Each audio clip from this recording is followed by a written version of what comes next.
One of the big advantages of having sport court indoor flooring is being able to replace damaged tile.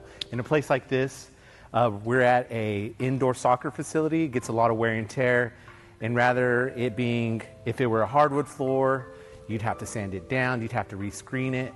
If it were a vinyl floor, you'd have to cut it out, cold weld it, and with sport court flooring, it'll take you 90 seconds to repair a damaged piece of flooring.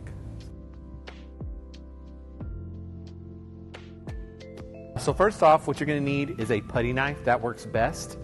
And second of all, you need to know how your court is laid out. There's a loops side and a lock side, and here on this court, it's laying this way.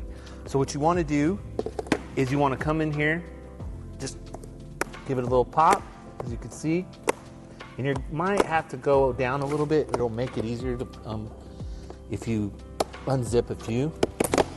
And then once you get that going, there you go. And if you can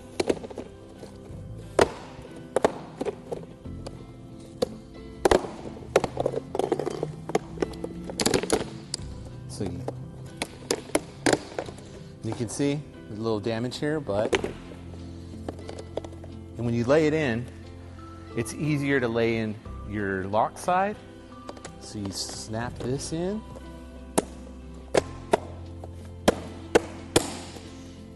And you want to lay that in.